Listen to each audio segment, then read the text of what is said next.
Where my girls at? Where my girls at? Independent, free spirit. Ooh, it's something serious. Where my girls at? We link up in a cool minute. Where my girls at? It's going down, down. Where my girls at? It's going down, down. It's going down tonight. We going out tonight. Yeah, right. We going out tonight. It's going down tonight. Yeah, right. It's going down tonight. We going out tonight. Yeah, right. We going out tonight. It's going down tonight. Yeah, right.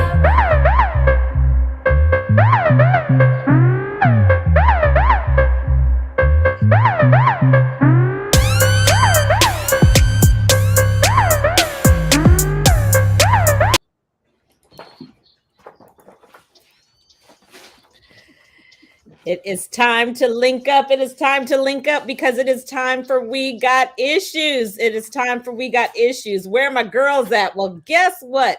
We are all together again, back together again. You cannot hear me on Comrex. Michael, do you have me? You don't have me. Okay. You got me? Okay, Gloria and Sabrina are saying they cannot hear me. Are they okay? We got you now. End? Yep, we got. There we go. There we go. There we go. There we go. We got issues from the top of the show to the bottom of the show. We always got issues. We are some on the move women. Can you believe we are back together again? I mean, you got to listen to We Got Issues every day because you never know. Last week we were in Maui. Gloria left us and went to Lanai. We're going to hear a little bit about that private jet in just a minute. Okay. Because I came back first class, but I was not in a private jet. Okay, so I want to hear about that. And our girlfriend, Lady Chrisette Ellis, is on the radio, not on Facebook today because she is in Viva Las Vegas. What happens in Vegas stays in Vegas, but she's going to share some of her Vegas issues with us today. This is your girl, Caterina Harris Earl. Today we are talking about really, I mean, it's such a heavy day, y'all. I mean, you got to laugh. You got to keep it light. But honestly, there is not a person listening to the show, listening to my voice who I know is not sad, especially as they have begun to show the faces of those babies on TV. And you just see their precious faces whenever they say 10 years old and murdered. That should never be in a sentence together. And so as it happens, way before we went to Hawaii, I had booked this amazing, thank you, Sabrina. Sabrina said, you need to subscribe to Newsbreak. And one day on Newsbreak, because you get local news too, I got this powerful story that is taking place right here in my neighborhood in Antioch, California. And I immediately sent a message to Tamisha, City Councilwoman Tamisha, who is on today, and she is going to tell us her story. And then when I look back and I see what is taking place in our world today, who better to speak to it than someone who's working at the city council level, someone who works directly with the schools. And praise God, it is not in this community right here as well. However, there has been gun violence here.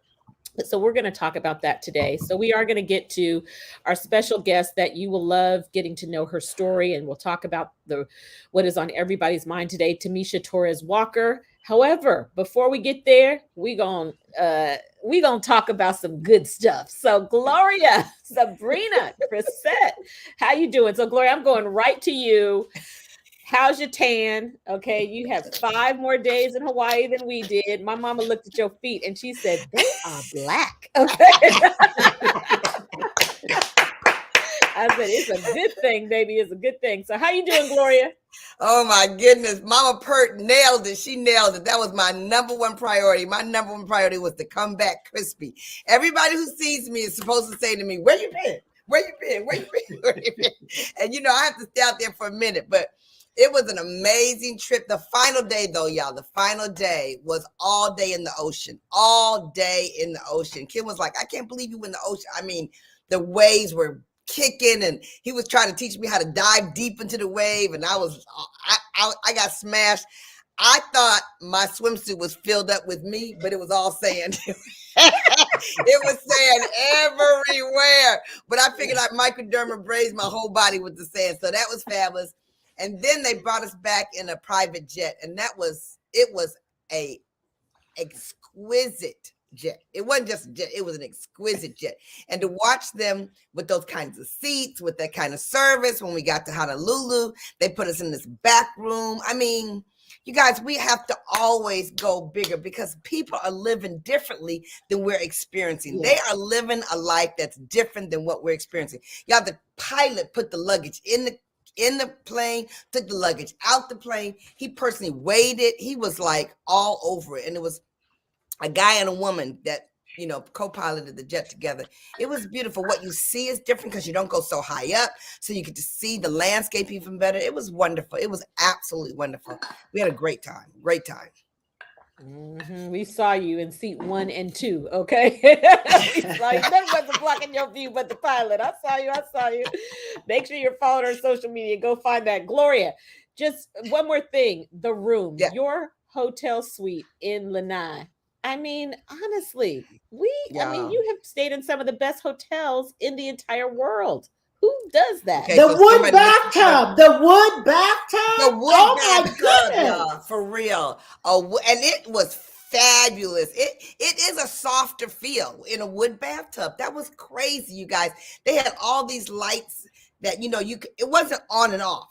It was daytime, relax, nightlife, off. It was just, and then the heated toilet suites. I know y'all talked about the toilet seats last week, but we went back to the toilet seats. But the toilet, seriously, you walk in the bathroom and the toilet seat goes up. There's no up and down. There's no getting mad at your man because he didn't do that. It's all automatic, We're walking around here like, well, flush, doggone it, flush.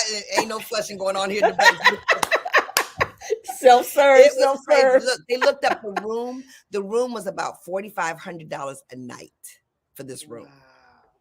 It crazy. Was amazing. The wood on the floors, the wood on the walls, the mirrors behind the wood, the different lights going on in all kind of ways. It was 2 full baths for 1 bedroom, 2 full baths. It was just, we couldn't even use the other one. It was decadent. I mean, and then the service, you have the room and then you have the service and the crystal glasses, Kim walking around talking about clean, clean, clean. Oh yeah, these are real. These are real crystal and this is really high quality crystal. It was fabulous. The view was amazing. The binoculars were amazing. The service was incredible. They run around just making sure you have everything. I mean, we gave the guy, asked him for some change. He said, I'll be right back. Came back 5, 10, 20. I mean, and then the spa experience. 3 people said it was the best massage they have ever had in their life. Mine was great because I've had some great massages, but they were like serious. So it was an awesome experience. The 4 Seasons in Lanai, for real, is an experience. It's an experience. Mm-hmm. Absolutely. Sabrina, how you doing? Gloria, we did not do our Hawaii show yet. We're going to wait till Chris is back, and you got to come back, y'all, girlfriends and guy friends, because we're going to talk all things Hawaii. We're going to do a Hawaii show for real, but we are all living vicariously through you. How you doing, Sabrina? I'm good as can be, just devastated by this news of yesterday. My heart is just so hurt again and again and again. I know we're going to talk about it. I just didn't even know what to post because I'm really sick and tired of praying for Uvalde. I mean, the name of the town. We need more than prayers. We need action. We've got to do something or it's going to keep happening over. I mean, it's just been happening over and over again. So, like many of the and we got to stop saying it's going to keep happening because it is happening. Just like you said, it's happening. Yeah, that's right. So let's go to Chrisette out in Vegas and let's get to our guest. I don't have nothing else to say right now. I really don't. Chrisette. Yes.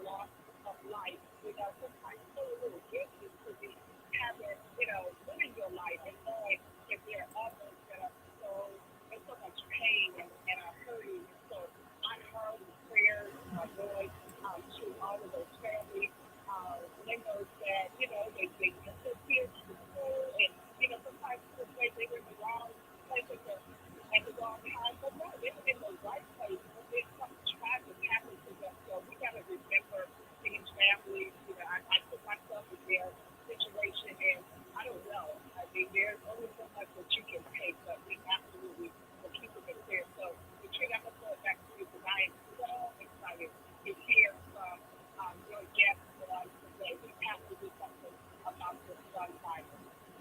Absolutely. Thanks, Chris. Thank you. Thank you. I am so grateful to introduce her. And the first thing that I want our guest to do is to brag on herself and tell you about her story of literally from prison to power, how she is making a change, her background, and how she has used that and turned that around for good. Tamisha Torres Walker is a co-founder and executive director of the Safe Return Project in Contra Costa County. That's the county I live in. We literally live a few miles from each other. And newly elected city council member of the Antioch City Council District 1 seat. She was elected, y'all, in November of 2020. Michael, go and give us some applause up in there. Woo woo. New. Tamisha has more than 10 years, y'all, of community organizing experience in cities impacted by trauma, mass criminalization, economic inequity, and I'm going to add it, gun violence. Her educational experience includes professional training in research and public policy advocacy, violence prevention strategies, conflict mediation. I mean, could God have orchestrated it better for us to have her as our guest today?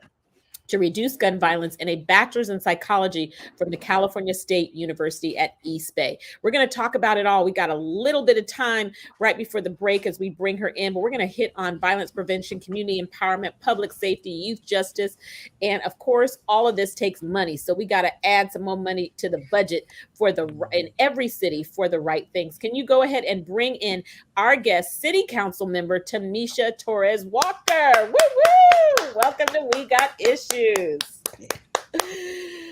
Thank you, Tamisha. Your story, your background, it's amazing. As you were sharing it with me, I was so impressed. We have about 3 minutes before we go to break, so begin telling us your story. You might have to pick it up after break if we don't get it all in, but tell us where you started from the bottom, and now you're here. Let us know. Talk to us. Can you all hear me? Yes. Yes, we got you. Great. Thank you so much for the invitation to be here today and share my story and the great work that's happening in Antioch right now. Tamisha Torres Walker. I am currently an Antioch resident, but I was raised in Richmond, California. Richmond is in my blood. That's where my family is, all of my safety nets.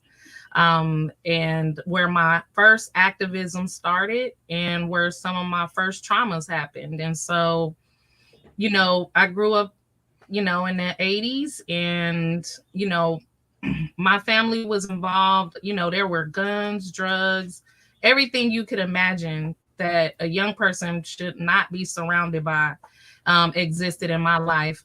But everybody who loved me always told me I was going to be somebody, that I was going to do something different, that I was going to make a change for our family. But the conditions I was living under didn't match up with what people had hoped for me. And it just so happened that I had a lot of rough times as a young person. My first incarceration was at 17 for self-defense. I was arrested 22 times all before I turned 18. And then my last incarceration was when I was 26 years old. I was 26 years old, a single mom with 2 sons. My youngest was 2 at that time. My oldest is 25 and I just turned 40. So I had him when I was 15. So just a lot of, raising myself, going in and out of the foster system, being homeless and on the street, arrest after arrest.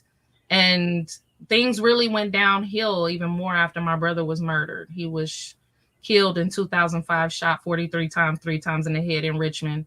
coming home from his first job. And that was a year where we had upwards to 45 homicides. And my life started to spiral out of control after that. I was an older sister. I had raised my brother when my mom was out, in the streets. And so it was like losing a child, even though he was my brother. So it was hard. And so just really getting into like alcohol and experimenting with drugs, and couldn't pull myself out of a depression and a rut. And I ended up almost facing 10 years in prison at 26 years old for arson of an inhabited structure. I was so under the influence that I don't even remember committing the offense. And I just woke up in jail, all over the news, and had to choose to start my life over. Tamisha, I mean, everyone's listening. They want to hear your story, and especially we want to hear a little bit more about it and how you turned it around to rise to this success story of city council. Who better to serve and to help to stop the violence than someone who came from that environment and really understands? So we will be right back after this break, and we'll have you pick up right where you left off. Stay tuned to We Got Issues. Give us a call, 313-778-7600. We want to hear from you.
Well, we are back from the break.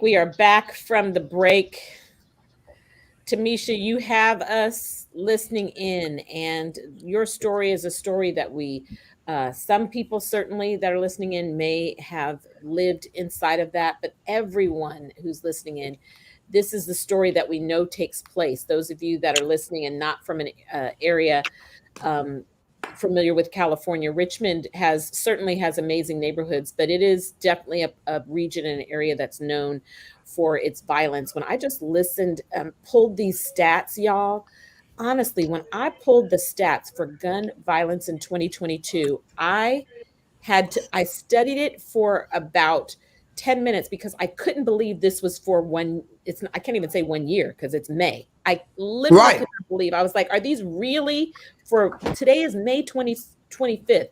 Total number of gun violence deaths that have happened from everything, including accidental, in 2022 is 17,208. 7,600 is homicide, murder, unintentional.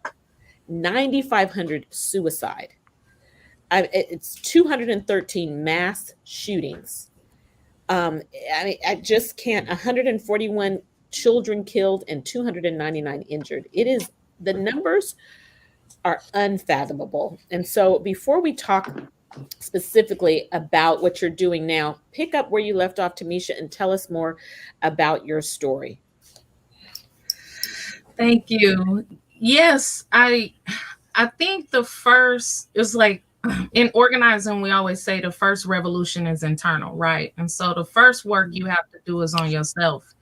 And so after growing up in the environment that I did, and I see myself just incarcerated, sitting in jail, and I had to figure out like what happened, how did I end up here? And it was so odd because even the deputies would say Walker, because they call your last name or your number. Why are you here? You follow all the rules. You don't get rolled up, nothing. You're not the person who always in and out of here. How did you end up here? And I couldn't answer that question. And after I started I said, my bunkie was in there for murder, an older woman. And I said, well, what do I do? She had been sitting down for 5 years. She gave me a Bible and said, start from the beginning. And that's all I had really is God and myself, because a lot of times when you're incarcerated, you don't have family sending you money, taking your phone calls, sending you mail. You isolated from your community. And a lot of times I always tell people, I hate to say this publicly, but it was real for me, for what I was called to do in this moment was God needed to save my life. That's how I ended up in jail. And I had to sit down and focus on what are the parts of me that needed to heal? Who did I need to forgive? And the first person I needed to forgive was my mom, because she was the first person who was supposed to take care of me. And I started to learn a lot about myself and what I needed to do.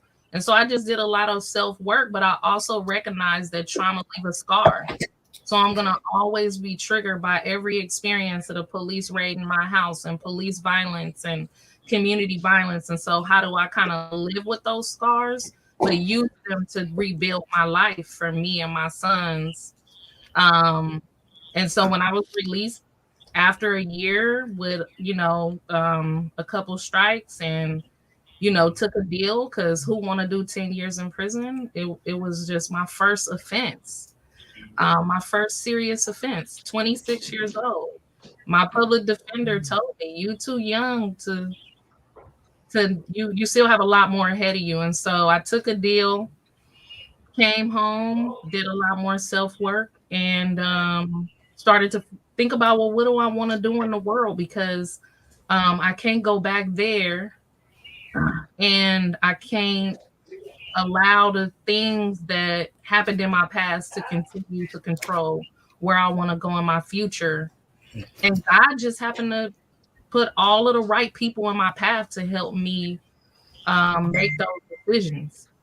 And I remember my first night home, I tried so hard not to drink, right, or get high, because it's hard, because you want to check out. What do I do now? So I drank 7 pots of coffee, which probably was the best thing, because I think the caffeine had me more. I was like, look,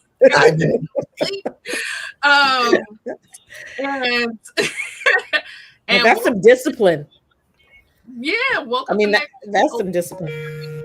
yeah, opened every curtain in the house, recognized that for my whole life I was living in darkness and that I wasn't Mm. no more, and started to try to figure out how to rebuild. Tamisha, I want you, before we open up and go to the girlfriends, and we have a caller, I just want you to say, because we look at the person who committed, the 18-year-old who committed the murders yesterday, clearly something took place in his life. We don't know the whole story, but something took place in his life that caused him to make that turn. What can you just tell us right before we go to our caller? What was it that caused you to make the turn for the positive? And what do you think? One or two things aside from the major self work that you talked about. What forced me to make the turn was I didn't recognize who I was or who I was called to be in the world. Like, even just calling me Tamisha and by my name and not my nickname or my street name was different for me. Wow. And Wow. so that's what made me turn, was that, like, I could not I wasn't allowed to be who I really was in the world. And I needed that opportunity. And Mhm. I decided that that's the direction I was gonna be, is who I am and not who people expect me to be. Wow. Mm. As simple as that sounds, how beautiful that is, because we think of people just being you, who you really were designed to be. We're going to go to Daryl, our caller. We are so grateful, Daryl, that you called in. We know that you can relate. You've been a guest on our show and have added so much value. Daryl, how are you? Thanks for calling. We got issues. I am tremendously blessed. I'm very, very grateful that you have to talk to my beautiful sister, and it's one of the great things that she's doing in her transformation. Uh, Very powerful topic, and I would say and ask her and address to her. I served time in prison to my sister. I did 29 years in prison. I would say that those who are closer to the problem are closer to the solution. Uh, and not only are we dealing with mass shooting, but we're dealing with a lot of violence in our community. It's terrible in the city of Detroit. And I'm focused more on the schools and in the community, and I'm trauma informed. What would you say about a peace program, for your community and for urban cities and for America? Yes, we're so prone and connected to violence and prone to violence because it's in our video games, it's in our homes, it's in our communities everywhere. How would you, what would you do as a city councilwoman? I'm very, very proud of your transformation. You stepping up to the plate, serving in the way that you're doing. But as a leader in city government and as well as a leader in the community, what would you do and what would you push in terms of peace in our schools and our community? What type of agenda do you have for that? And thank you for addressing this because this is something that I'm involved in on a daily basis, and I'm very interested. We don't have time for creeds and all of that type of stuff because our people are suffering and they are struggling. So I'll let you address that. And I'd like to connect with you offline. We're doing here in the city of Detroit because I think that teamwork makes a great better. Excellent. Thanks, Daryl. Thank you. Tamisha, we have A couple minutes before we go to break. So if you would respond to that, and then we'll probably have to pick it up right after the break. Yeah, thank you so much, brother. One thing I will say is that I was talking to a friend earlier today, and we were talking about gun control, gun sense, responsible gun ownership. Should guns exist in society? And I said, violence as a culture is the problem, right? It's the violence that's permeates our communities, our culture.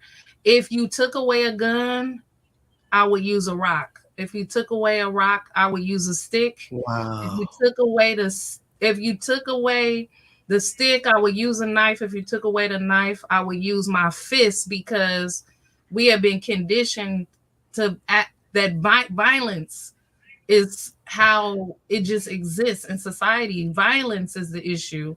How do we, like you said, do the work to create scared space and peace, where we don't have to use the rock, the stick, the knife, the gun?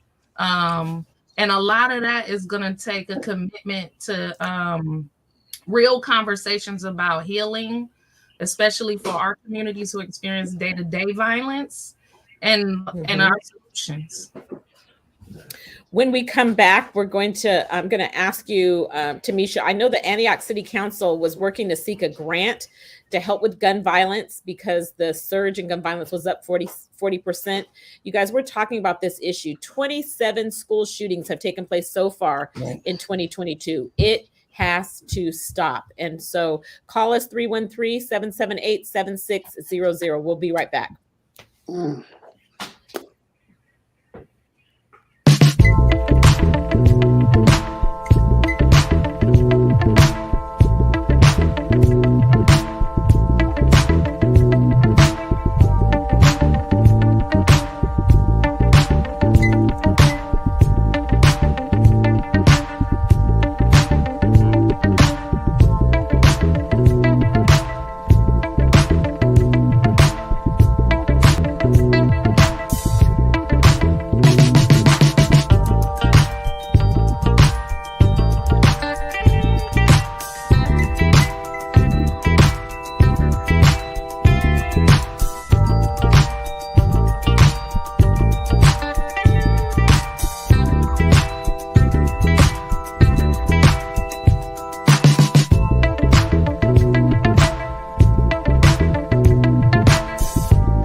All righty. Thank you so much for listening in to We Got Issues. There's always issues to talk about. There's always something new. Did you guys peep that new commercial? Okay, those of you on the social media, you don't hear it, but we just heard our latest commercial. We get excited. You hear your own commercial. You're like, oh, it's a new commercial. Well, make sure you tune in to We Got Issues every single day, Monday through Friday, 6 to 7 p.m. Eastern time. And today we have an amazing guest with a powerful story. If you missed the top of the show, you got to go to our Facebook page or YouTube page and listen to Tamisha Walker's story. We're talking to her now about where she is now as city council person. And we're going to dig deep and talk specifically about the school shootings and what effect a city council person can have to stop this from happening in our community, your community, in more communities. What you know what you can do. And so, Sabrina, I'm going to pass it to you, just to give your insight and any questions you have, and then we'll get Tamisha to chime in more about that specifically. Excellent. Tamisha, welcome. Thank you for being here. Amazing story, a shining example of just perseverance and resilience, of wanting to turn your life around. You know, when you talked about being in that prison cell and it was just you and a Bible, someone gave you a Bible and said, hey, rebuild your life. Obviously, a lot of people have that opportunity but choose not to. And so I just think you have something special in terms of wanting to make a change and saying, when I come out, I will no longer live in this dark, dark world. So kudos to you. We just want that for so many of our other brothers and sisters who are incarcerated, because they get out and they go back to that same dark life. So when you talk about rebuilding, and you talked about using your scars to rebuild, what else did you do? Was it clearly just the word that fed you to see something different in you? Or was there motivation around you? What else was it? Or was it just the Bible? The funny thing about reading, about having the opportunity to read the Bible in solitude, was that, like, I got to interpret every word for myself, and I got to decide what it meant for me and what it meant for my life. And I kept a journal, and right before I was getting ready to be released, I came across the scripture. I can't remember which one it is, but what I got out of that, what I wrote down, was that God said He gonna give me back everything that was taken. Nobody's gonna be able to take it from me again and give me more. But I just have to do what I need to do, which is be who He called me to be in the world. That's how I interpreted that for myself. Yeah. And so that didn't mean joining a religion. You know, they tell you Bible-based church, all of that, and I appreciate all of that. Well, what it really was that I had two boys in dark bodies who I wanted to be an amazing mom for, and I wanted to be there. And after reflecting on how everything I did was to get the attention of my mother, who didn't have the capacity to give it to me, I had to understand that as much as I had held a grudge against her, that I started to be her. Because even though I was present, they had a roof over their head, clothes on their back, food on the table, I still wasn't fully present. And I wanted to be that for them. And the only way I could do that was to work on myself. So I did go to recovery, inpatient at first, outpatient, because the use of drugs is just a symptom of a deeper issue. Right. Substances, you're using it because there's something deeper going on. And whether it might be a undiagnosed mental health issue, or just to cope with the trauma you experiencing in your daily life, to check out. And so I went to recovery. I had a sponsor. I worked the steps. I went to therapy, which I didn't trust. Going in and out of the foster system, having those white women show up at your house, having your mama tell you everything that happens in the house, stay in the house, you don't talk to nobody. I didn't trust a therapist. But then I became open to therapy because I knew that there was more, and that therapy was also provided by God. And so I really did it all for my sons. I'm still doing it for them now. I'm a grandmother too. So I'm doing it for the next generation of powerful women leaders in my family. And at some point I want to do it. I want to be doing it for myself. And I'm trying to figure out what that looked like now. What that looked like now in life. And I'm not perfect. I'm only in 16 months. My first 11 months in office was rough because I'm not perfect. I'm traveling around with scars. I get triggered. I react to fear. And so I got a lot that I need to still work on, but I'm clear that I'm qualified. Yeah. As we all do, Wow. we all have issues, and that's why we have this show. Let's talk about them. No perfect people allowed. If you're, out there proclaiming that you don't have an issue, you're telling a lie. And so we just like to deal with the real. And as a sitting city councilor, Tamisha, we know that there's only so much you can do because legislation has to be passed in your district. In terms of gun violence, because you know that what it does to our community. What is being worked on in your district that is making a difference in the streets in your community in terms of gun violence that maybe can be copied in other districts? Yeah, so when I bought my home in Antioch in 2015, because yes, I became a homeowner. All right. Huge. Didn't you tell me that was first generation, Tamisha? Didn't you tell me you're the first in your house, in your family? That's awesome. Yeah, from homeless to home ownership. Like when I first moved to Antioch, not even 4 months, there was a shootings up the street from my house.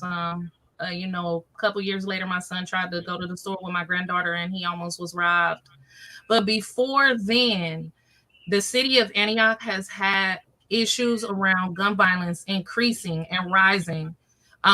There was work being done by a faith-based organization and pastors in Antioch for 10 years. Ceasefire, walking to reduce gun violence, trying to work with the police department, trying to work with the city, trying to pull down resources, trying to warn the city of Antioch, its residents and its elected leaders that gun violence is coming. It's already here. How do we get out in front of it? How do we build community? How do we stand together as a community? How do we get local government to do policy right, to have a morally balanced budget that's investing in violence intervention and prevention? And how our police department responded to violence in a way that's culturally appropriate for our communities, because some of our family members are the perpetrators and the victims. So how do we do that? And so I've been here since 2015. And even before then, it was a struggle to get local government to focus on gun violence in the city of Antioch. They pretended like it wasn't an issue as long as they had police on the street, that they didn't need to do anything else different. When Richmond, California had over 350 officers, they still had upwards to 45 to 75 homicides a year. More police on the streets is not going to prevent violence. You have to do something more. And so after being involved in ceasefire, the Office of the Neighborhood Safety in Richmond, learning about peacemaker programs, and the real investment in the people who are most vulnerable, who could be at risk or commit the gun violence, we learned how to do violence intervention and prevention. Get out in the streets, get out in the community, come out of the church, come out of the house, get out there. Don't let people operate in silence, because when you do that, the violence takes over your community. And so when I got elected, my number one commitment was to bring CalVIP money, California Violence Prevention Intervention funding, to the city of Antioch.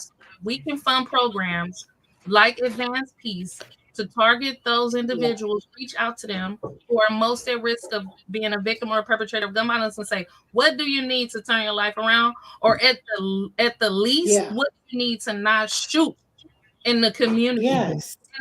And then there are efforts like Ceasefire, where it is a partnership with local law enforcement. And the deal is, if we have available resources, take them. If not, if you commit an act of gun violence in the community, you're going to have to take a time out. That might look like prison time, but you're still a part of our community. And when you come back, guess what? We have a large fight around decarceration and reentry. And when you come home, there'll be plenty of resources to help you not go back to that life, but just please don't shoot. And so right now, we apply for the CalVIP funds. We're working with Nick Jr. We're working with Advanced Peace, Bonafide Sisterhood, other organizations that are ready to step up in Antioch and reduce this violence and serve our most vulnerable folks.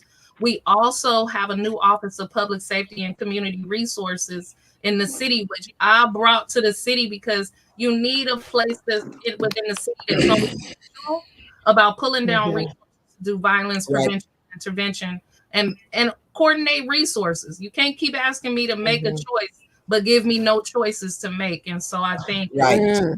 Right. what I brought to the city. And of course, there are a lot of other things we need to do around public policy and quality of life as well.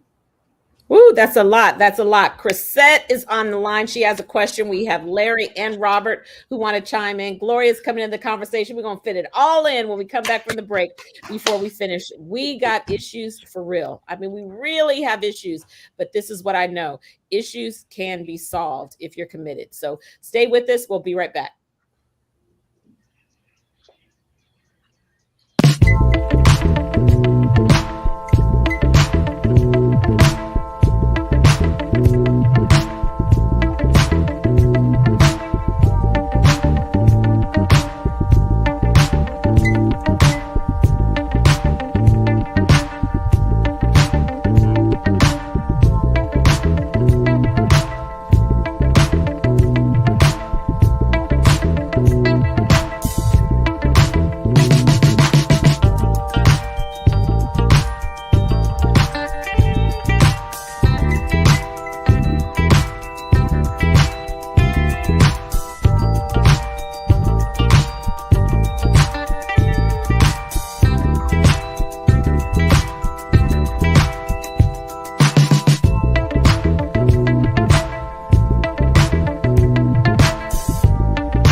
We're back. We're back. This is a heavy conversation. And the thing that I want to say, Tamisha, is we applaud you. I mean, the Force of Friendship, we applaud you for the work you're doing. Your story is a story. If we could just be repeated over and over, we would prefer that we could stop it from happening in the beginning. But when it does happen, truly, when you turn your life around, it makes such a powerful story that people can relate to at every different level. And so we applaud you for what you're doing. It is so good. We're going to go to our two callers back to back here. And then Chris, I'll pipe you in at the same time. Larry, can you please join in on the conversation? Thanks for calling. We got issues. Yes, how you doing? Can you hear me? Yeah. Got you, Larry. Yeah, I'm gonna make it real brief. You know, you were making comments about individuals coming back into society and about all these things about gun.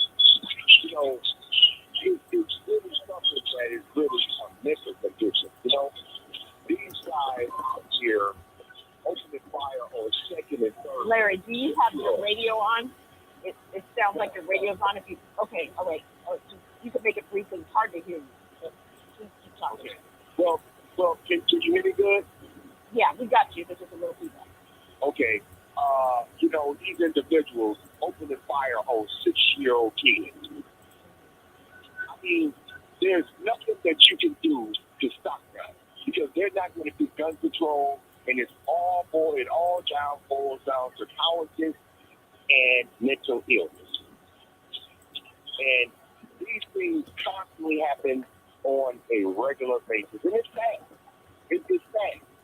It's just sad. There's nothing they can do about it because they're not going to stop this. They're not going to stop it where an 18-year-old can literally go into a store and buy an automatic weapon, a weapon of war, and go in with body armor and kill 6 to 10-year-old kids.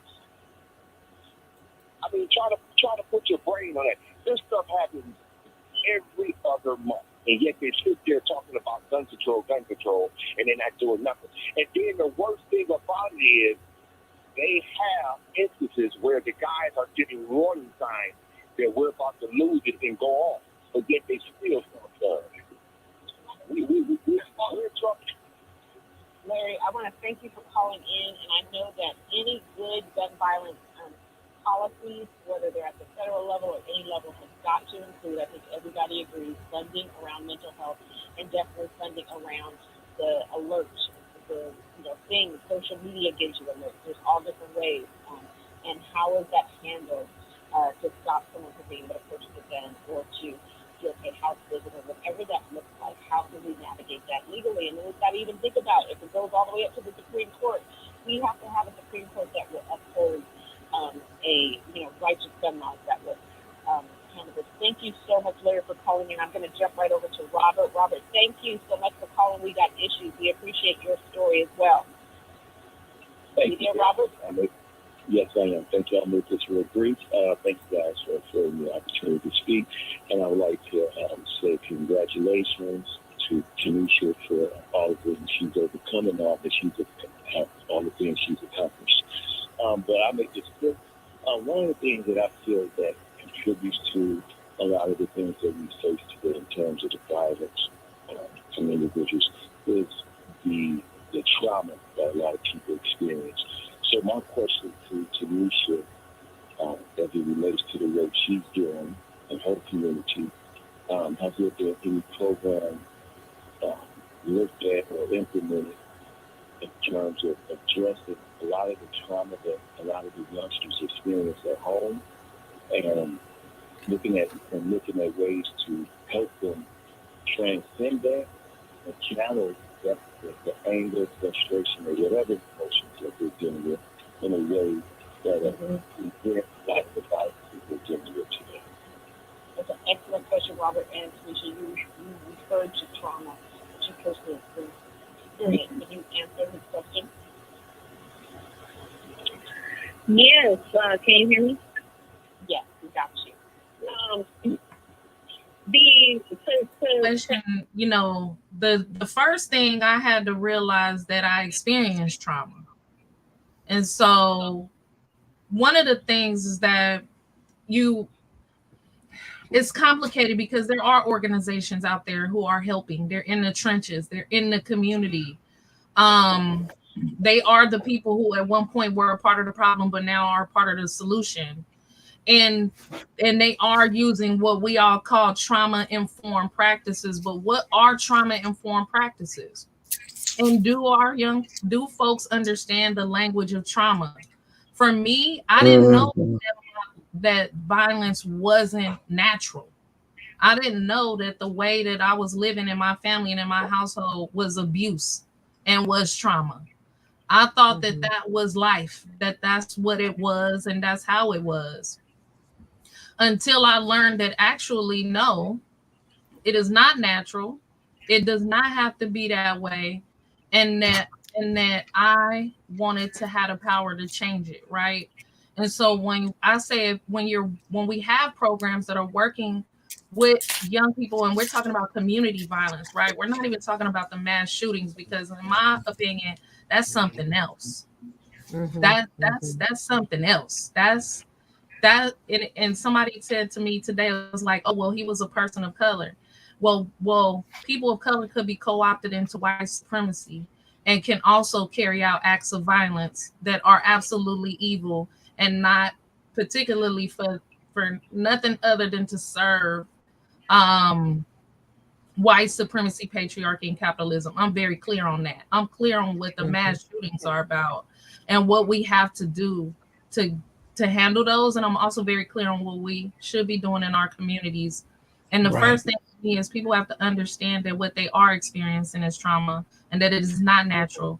And that once we help people identify who they really are in the world, then they can opt into that. And that's what I think has happened with a lot of our young people is they haven't been allowed to be who they are or know who they are, absent the influence of violence and a culture that has absolutely taken all the resources from them and invested in locking them up and keeping their communities violent. So I think when we have conversations about trauma in the community with young people and people involved, we use language that resonates. We talk to people about how they live in is not how most of them don't want to live that way. We don't understand. It's like I talk to youngsters every day. Most of them don't want to be out there. That's And good to yet know. we That's good to know. haven't figured out how to build anything that will give them a clear, safe A choice choice. transition. Gloria, I want to jump you in. We just have a few more minutes, and wow, I know you want to Wow, add. this has been an amazing conversation, an amazing story. So my question to you is, as you talk to the people right now today, where we're staring down at gun violence and we're looking at mass shooting, and you're in the political side of things, when you're saying, and you're just free to say whatever you want, you're saying to the people, what is it that they should do right now? Is it writing? Is it calling? Is it gathering? We've got a Black woman running for governor in the state of Georgia. I mean, we got some big things going on right now, and all these things are going to eventually touch the things that we need to touch. But if you were to talk to the people right now sitting on the side where you're sitting, what do people need to do that maybe they're not doing or they haven't been touched to learn to do yet to help the political movement? The folks who are in political positions already, or those of us in the community who had a power to also drive them to make decisions? Those of us that in the community that have to push our political Yes. forward. Don't press us. Apply pressure. It's okay to press me. I'm not gonna break. Right. Like I'm not gonna break. Press me. Show up, email, call, get out in the community, or organize and make demands around what need to happen with your political leaders. You also have the authority to vote too. The thing I like about democracy is that if we actually got involved the way we know we want to, then we would put people from our communities in there who have the direct experience, who have the solutions, who've been on the front line with us. So when they get in that boardroom, they're gonna hold the line. And I think what I've experienced in this position is that you either have people in elected office who are so disconnected from the experience on the ground that even the policy moves they making ain't right. And then you have people who were on the ground, but now they're in a political position and they just want to get reelected, and so they become weak. Right. And they become weak and they lack backbone and they don't stand up no more and they don't speak out because they're afraid that they want to be at the middle. They want to get reelected. I don't want to be in the middle. I would love to get reelected, but I would also be happy being a one-term candidate, knowing that I stood up for the community. Right. Tamisha, and I just want to say your story is amazing to everybody that's out there. Running for office is not for everyone, but I bet you that there are some people that maybe, including yourself, probably didn't think about it 10 years before you ran, but now you are in position of making a difference, and getting the right people in the right position makes a difference. Thank you so much. This is an issue we could talk about over and over, and we pray and believe that we won't just talk, we will act and make a difference. Thanks for listening to We Got Issues today, and we will see you tomorrow for another episode of We Got Issues. Bye-bye.